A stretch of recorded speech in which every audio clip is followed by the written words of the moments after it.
Kali ini kita mau membahas film yang berjudul Miracle of Giving Full atau Babo. Penasaran kan sama isi ceritanya? Sebelum mulai, biar aku makin semangat, jangan lupa like, share, and subscribe. Oke, kita masuk ke alurnya. Saat pertama kali lihat film ini, aku mengira ini bakalan jadi film romantis antara cowok bodoh dan cewek pintar. Tetapi sewaktu aku lihat lebih lanjutnya, ternyata film ini lebih bagus dari kisah percintaan si bodoh dan si pintar. Film dimulai ketika ada seorang laki-laki yang bodoh atau bisa disebut idiot yang berumur 27 tahun yang bernama Sung Ryong. Mukanya kumal banget. Udah gitu ia nggak pernah ganti baju ataupun sepatu. Satu hal yang dia bisa lakukan hanyalah membuat roti panggang untuk dijual sebagai biaya hidup keluarganya. Selama hidup ia tampak menunggu seseorang di atas bukit kecil. Ia mempunyai teman masa kecil yang bernama Jiho. Jiho adalah teman masa sekolah Sun Ryong sewaktu SD. Dia seorang pianis handal. Suatu hari Jiho pun pulang. Seperti tak percaya, Sung Ryo yang sedang duduk di atas bukit langsung berlari sambil terguling dari bukit itu menghampiri Jiho.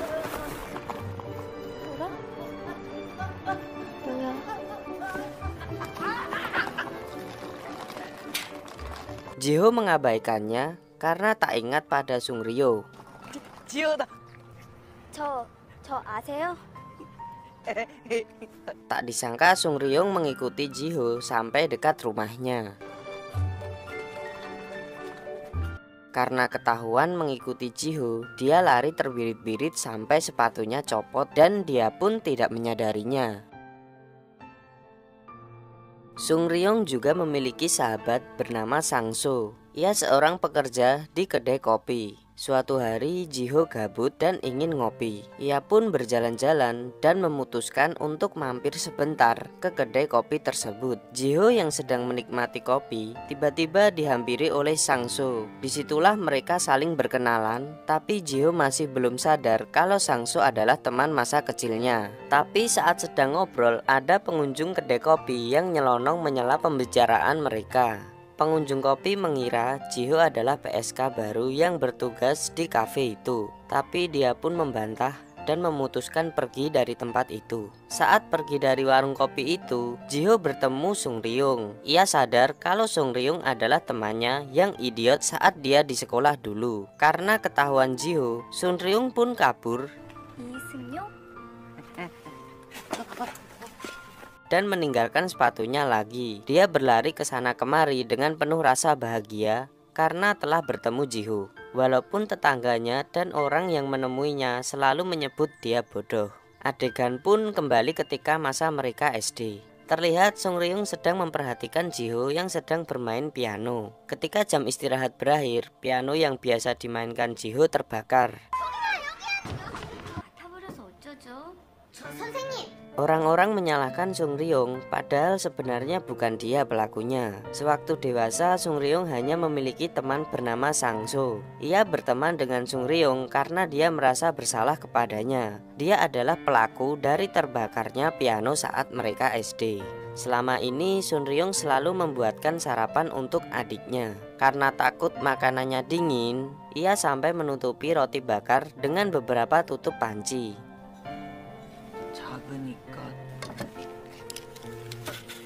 Oh iya, adiknya bernama Ji-in. Ji-in adalah gadis yang cantik dan masih sekolah. Ia benci banget sama kakaknya karena dia bodoh dan idiot. Walaupun begitu, Sun Ryong tak peduli dan terus tersenyum kepada adiknya.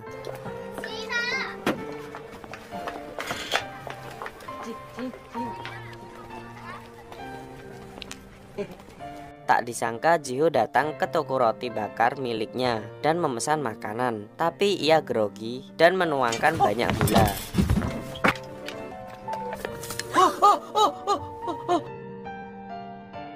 Lalu ia membayar roti itu dengan sepasang sepatu yang dipungut ketika Sun Ryong meninggalkannya di jalan. Karena senang, ia berlari keluar tokonya dan menyuruh pembelinya untuk menggantikannya berjualan.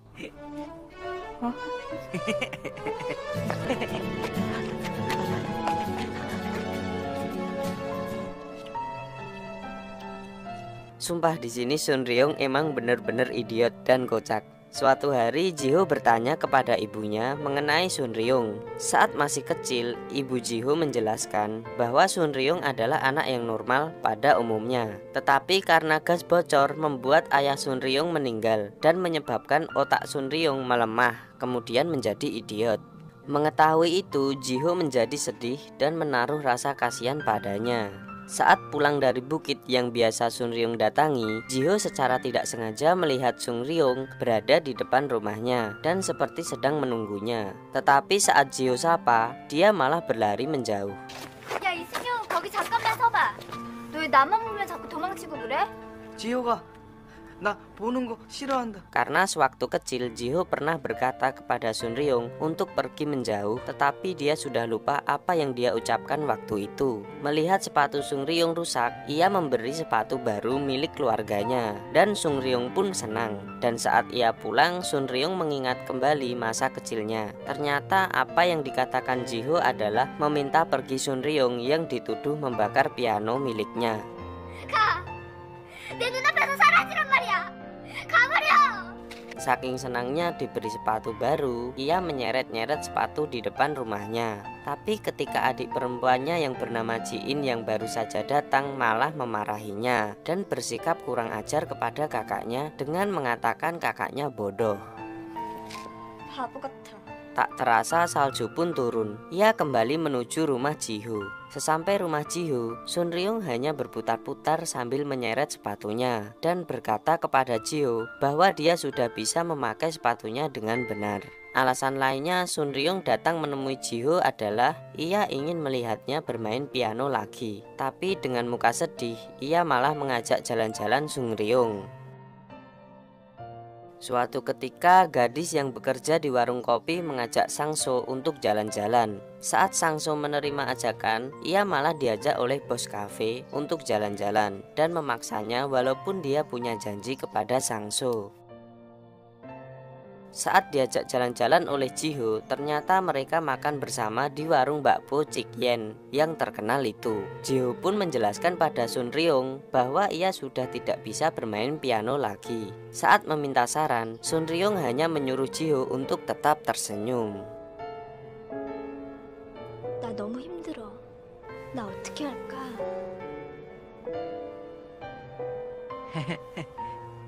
Saat perjalanan pulang, Jiho mengingat kejadian sebelumnya saat Sun Ryong berputar-putar menggunakan sepatu pemberiannya. Ketika hampir sampai rumahnya, ia dikejutkan dengan kemunculan Sang-so yang sedang galau karena gagal kencan dengan temannya. Saat bertemu Jiho, Sang-so hanya tertawa dan mengajaknya ngopi lagi. Karena galau, Sang-so datang ke rumah Sun Ryong untuk mengajaknya minum di warung dekat tenda biru. Mau nikah kayaknya. Sang-so terlihat sangat mabuk dan terlihat ekspresi Sun Ryong yang mencium bau alkohol dari nafas Sang-so.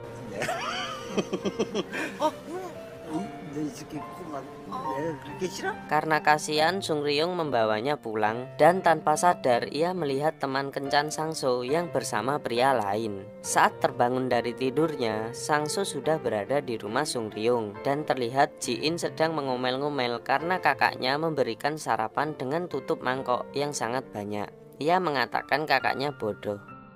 식이지. 저런다고 안 식나? 할 줄 아는 게 이것밖에 없지. Lalu Sang-so menasihati untuk segera memakan sarapan yang sudah dibuat oleh kakaknya itu. 하나는 네 것 같은데 먹고 가야지. 됐어요. 전 그딴 거 안 먹어요. Walaupun selalu diabaikan oleh adiknya, Sun Ryong tetap menjalankan pesan ibunya. 오빠는 동생을 잘 돌보는 거야. Dan ia selalu tersenyum walaupun adiknya selalu mengatakan bahwa dirinya bodoh. Saat ngopi dengan Sang-so, Jiho selalu bercerita tentang Sun Ryong. Sangso pun terkejut dan mengatakan bahwa Sung Ryung adalah satu-satunya teman yang ia miliki sekarang. Saat mereka mengobrol, ia bertemu dengan pemilik kafe sambil memarahi mereka berdua dan mencari teman Sangso sambil memanggilnya dengan sebutan pelacur. Karena merasa tidak nyaman, Jiho memutuskan untuk meninggalkan tempat tersebut. Saat perjalanan pulang, Jiho melihat Sung Ryung sedang menyanyikan lagu Twinkle Twinkle Little Star. 에서도 반짝반짝 작은 별. Dan mengingatkannya sewaktu ia masih kecil. Ia pernah grogi sewaktu bermain piano. Tetapi saat ia grogi dan lupa melodinya, ada anak kecil yang bernyanyi lagu tersebut. Karena nyanyian itu membuatnya bisa kembali bermain dengan sempurna. Dan ternyata anak itu adalah Sun Ryung waktu kecil. Di pagi hari ada seorang bapak-bapak datang ke warungnya dan berkata makanan yang dibuatnya semakin hari semakin enak. 맛있어요. 어제 밤부터 갑자기 소스를 얼마나 먹고 싶은지. Sun Ryung hanya berkata, vaselin untuk obati sakit, makan roti untuk sakit perut, 1 won untuk 1 roti. Bapak-bapak itu juga bertanya mengenai kesehatan Sun Ryung. Bahkan kehidupan kesehariannya juga ditanyakan. Sementara itu di dalam kelasnya ada yang tidak beres dengan adik Sun Ryung. Ia nampak kesakitan. 피곤해서 그래. Sun Ryung sangat ngantuk dan tidak sengaja tangannya terbakar.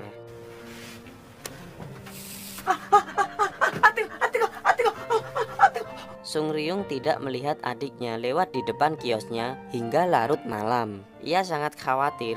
Lalu datanglah Jiho untuk bergegas membantu Sung Ryung mencari Ji-in. Setelah lelah mencari, Jiho meyakinkan Sung Ryung bahwa Ji-in pasti ada di rumah. Ternyata memang benar, Ji-in sedang tertidur lemas ketika Sung Ryung membuka pintu kamarnya. Tapi apa yang Sung Ryung dapat, ia malah diusir oleh Ji-in. 내 방 절대로 들어오지 말랬지. 나가. 알아서 잘 들어왔으니까 나가라고. Walaupun begitu, Sung Ryung yang tak pernah mengeluh dan selalu tersenyum karena tahu Ji-in sudah berada di rumah. Melihat tangan Sung Ryung terbakar, Jiho lalu mengobati tangannya dan membalutnya dengan perban. Ia juga memandikan Sung Ryung yang ternyata malah mengingatkan Sung Ryung mengenai ibunya. Mereka pun berpamitan sambil menyanyikan lagu Twinkle Twinkle Little Star. Keesokan harinya, Sung Ryung melihat Ji-in lewat di depan kiosnya. 왜 이렇게 늦었어? 어디 아파? 말 걸지 마. Tak lama kemudian 3 orang teman Ji-in mampir untuk membeli roti di kiosnya. Mereka berkata bahwa Ji-in selalu terlihat lemas. 엎드려만 있어서 오늘은 지각까지 하고. Sung Ryung merasa sangat khawatir dengan apa yang sudah dikatakan oleh teman-teman Ji-in. Dengan naluri seorang kakak, Sung Ryung pun berlari masuk ke dalam sekolah. 아니 나 참.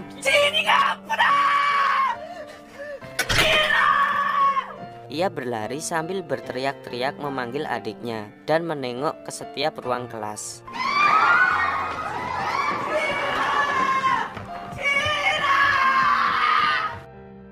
Sampai akhirnya ada seorang murid yang berkata kepadanya, mencari Ji-in. Sung Ryung pun berlari masuk ke dalam kelas Ji-in. Ia mendapatkan Ji-in sedang tertidur lemas di atas bangkunya. Tanpa pikir panjang, Sung Ryung lalu menggendong Ji-in di belakang punggungnya. Ia sempat dihalangi oleh gurunya dan mengatakan, "Kamu siapa?" Sung Ryung mengatakan, 얘 오빠예요. 저는 지인이 오빠고요. dan tanpa pikir panjang, Sung Ryung membawanya ke rumah sakit. Selama Ji-in dirawat beberapa hari di rumah sakit, Sung Ryung selalu menemaninya walaupun hanya di luar ruangan. Sebab seperti biasa, ia takut kalau Ji-in marah ketika ia ada di dalam kamarnya. 내가 옆에 있으면 지인이가 싫어해. Suatu hari teman Sangso menyatakan cinta kepada Sangso. Bos mereka pun datang dan mengatakan kepada Sangso bahwa temannya itu adalah pelacur. Karena marah, Sangso mengajar bosnya dan mengajak temannya untuk pergi dari situ. Di rumah sakit, Sung Ryung hanya berbicara kepada Ji-in di dekat pintu. Namun lama-kelamaan Ji-in merasa bersalah atas sikapnya terhadap kakaknya, yang selama ini hidupnya hanya punya 1 jaket dan beberapa celana saja. Setelah diketahui ternyata Ji-in menderita gagal ginjal. Dokter yang juga adalah ayah dari Ji-ho memberitahukan kepada Sung Ryung bahwa Ji-in harus mendapatkan donor ginjal agar ia dapat sembuh. Sung Ryung lalu berkata kepada dokter untuk mendonorkan ginjalnya kepada Ji-in. Tapi dokter berkata bahwa ginjal Sung Ryung tidak cocok untuk Ji-in. Sung Ryung pun sangat sedih. Harapan datang untuk Sung Ryung ketika Sang-so sahabatnya bersedia mendonorkan ginjalnya untuk Ji-in. Dan ginjal Sang-so ternyata cocok. Sung Ryung sangat gembira pada saat itu sambil meneriakkan nama Sang-so sambil memberitahu berita baik itu kepada adiknya. 지인아, 오빠가 미안해. 내 친구가 Di kamar, Ji-in memarahi kakaknya karena tangannya terluka dan selalu memperhatikannya walaupun sebenarnya kakaknya itu tidak bisa mengurus dirinya sendiri. Tiba suatu hari, Sung Ryung pulang ke rumahnya untuk mengemasi barang-barang untuk dibawa ke rumah sakit. Di dalam perjalanannya, ia dipanggil oleh 2 orang tak dikenal. 야, 상수야.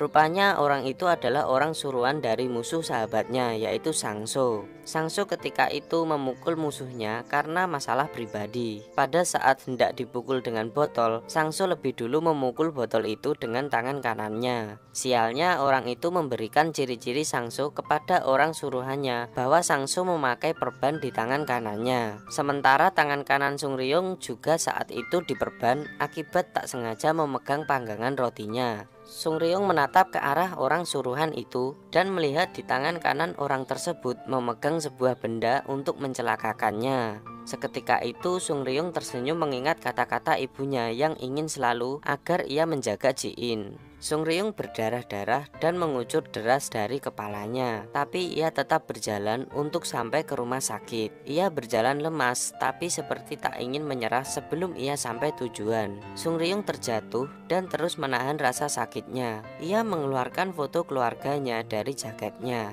Ia menatapnya dan terus teringat kata-kata ibunya. 동생 다 도와줘야 되는데. Ia harus selalu menjaga adiknya, Ji-in. Ia merasa takut jikalau ia tidak ada siapa yang akan menjaga Ji-in. Sung Ryung pun meninggal. Setelah kematian Sung Ryung, Ji-in membuat surat kematian untuk kakaknya. 사망자와의 관계는 어떻게 되시죠? 그 사람이 내 오빠고요. 내가 그 사람 동생이에요. Tapi kali ini dia tak malu untuk mengakui kakaknya. Ia menangis sejadi-jadinya ketika ia mengakui kepada petugas bahwa yang meninggal adalah kakaknya.